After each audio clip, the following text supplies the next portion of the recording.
final topic in Unit 2 is about ecological succession. Again, this is a topic you've already learned about in living environment.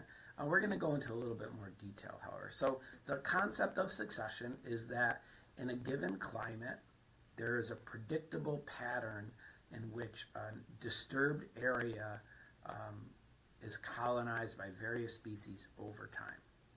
It's a predictable replacement of species. The time scale depends on the climate and all sorts of other factors, but eventually most ecosystems will reach what's called the climax community.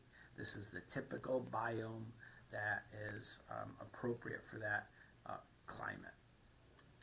So there's two types of succession. There's something called primary succession, which we see in this diagram. Primary succession starts from bare rock, where there is no soil.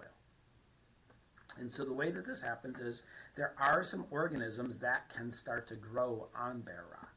Things like lichen, algae, mosses. So those are what we call the pioneer species, the first organisms to be able to colonize a new area. Eventually those lichens and those small pioneer species, as they die and start to break down, the organic matter that is a result of that breakdown, along with material from the rock, because some of these organisms secrete acids that start to break down the rock. This organic material and this eroded rock start to form up a very thin layer of soil. And so these pioneer organisms are altering the ecosystem and making it more hospitable for the next group of organisms to come in. And so that next group of organisms typically are small plants, grasses, and so forth. And we can see they come in this stage because the earlier species modified conditions to make it so that these small annual plants can survive and thrive. As they grow, break down for more organic matter, the soil begins to build up. They modify the ecosystem so that the next group of organisms can start to take hold, the perennials. And this process continues through the intermediate species to the eventual climax community, the mature forest or other biome, depending on where you are, that will stay relatively stable until there is another disturbance. So this process is called primary succession. We can see an example of it. These are some photos I took in the Adirondacks and the high peaks. And what we can see here, this pathway, this is the hiking trail. And what you can see is because people hike over this constantly, it has worn away. There's no soil left. But you can see on top of this bare rock, the bedrock of this mountain, here is the soil on the edge of the trail. And you can see how much of it has built up through this process over time.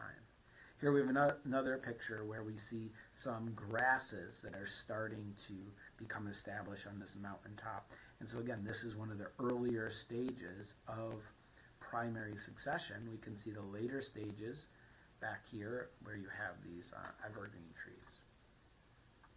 This is another picture I took on Rocky Peak Ridge, another high peak. So this is a slide. So on these steep mountains, what we often see is that depending on weather conditions, there could be slides, landslides, where basically all of the soil slides off of the side of the mountain.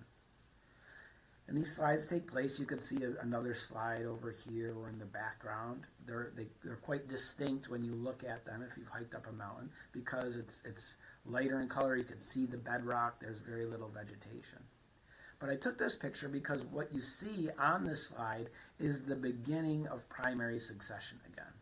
We can see these mosses here and lichens are starting to grow on the bare rock. We can see here some more established parts where we actually have some grasses. And even here in this area, we see some small trees. So this slide is undergoing this process of primary succession. And we can almost see each of the stages as we look at that photograph.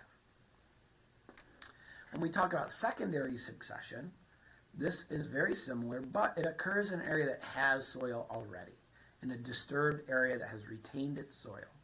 And so some sort of disturbance happens. It could be, for example, a forest fire, which destroys the vegetation, but the soil remains intact. And then that process starts again, where We have a layer of soil already, but we have some initial annual plants start to come in, and eventually the ecosystem starts to change through a predictable series of steps that we call succession. And again, a thing to remember is that each stage of succession modifies the environment in some way so that the next group of organisms can take over. And as the vegetation goes through this process of succession, so do the animals and other consumers that are adapted to life in those ecosystems. So the animals will also change over time. Even aquatic ecosystems go through this process of succession. Here we have an open water lake, which over time could go through this process of succession. Eventually sediment builds up, making it more and more shallow, until eventually it can be completely filled in and form a terrestrial ecosystem. Generally, as ecosystems go through the process of succession, biomass, species, biodiversity, net primary productivity all change over time. And what we often see is that there's a peak of gross primary productivity and in the mid stages of succession. We can see it here as well. Species diversity tends to peak during the middle points of succession. We have a wide diversity of organisms living in these areas. And then as we reach into the climax stages, it may decline somewhat. And another topic related to succession tangentially is this term called a keystone species. We'll watch a video about keystone species in this unit. But a keystone species is a species that has an extremely significant role in the ecosystem. That if this organism were removed, it would have cascading effects throughout the ecosystem, something we call a trophic cascade. Oftentimes we see these keystone species are often either top predators like the wolf, things like sea stars or otters. They could be mutualistic organisms like pollinators, or organisms that significantly alter their ecosystem engineers like the beaver. And these organisms have a very significant effect on the ecosystem as a whole, the surrounding producers and consumers that are associated with that ecosystem. You know, you may remember the story of when wolves were removed from Yellowstone National Park, this cascade of effects that took place that altered all sorts of different parts of the ecosystem, including things like fish and stream morphology and drinking water for humans, all because the wolves were eliminated. We could see another example here as we see these otters, which we'll talk about. Otters are keystone species in their environment, sea otters. They forage on urchins, and those they're foraging on these urchins maintains ecosystem health. That when the otters are there and present, there's a wide biodiversity of organisms in the otter's habitat. It's productive. If otters are removed, which they have been in certain areas, then there is this cascading effect of there's too many sea urchins, they alter the habitat in significant ways, and they reduce the biodiversity of those ecosystems. So these are keystone species. We also know that there are some species that we call indicator species. Indicator species are species that, when they're found or when they're absent, give us some clue as to the health of an ecosystem or how much pollution there is or the pH, etc. So some examples of this. These are organisms that are indicators of acidity in aquatic ecosystems. We'll talk at some point about acid deposition, the acidification of ecosystems, especially lakes. And we know that if we go to an aquatic freshwater ecosystem, if we're able to find snails and clams, then we know that the pH is probably pretty good. It's 6 or maybe above 6, okay, close to neutral.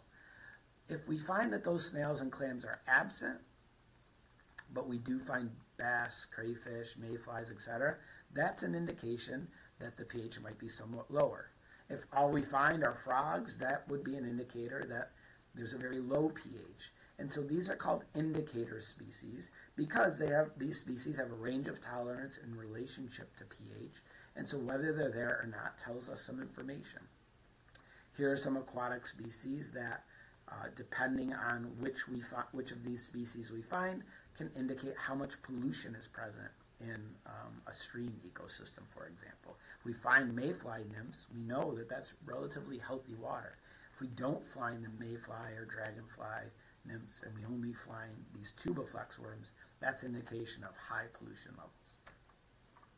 Lichen is another really important indicator species, and there's many varieties of lichen, as you can see in this middle diagram, and those lichen are very responsive to levels of air pollution, so that you can actually go to an ecosystem, look at which types of lichen are present, and without even measuring pollution in the air, you could get a really good sense of how bad the pollution is in those areas.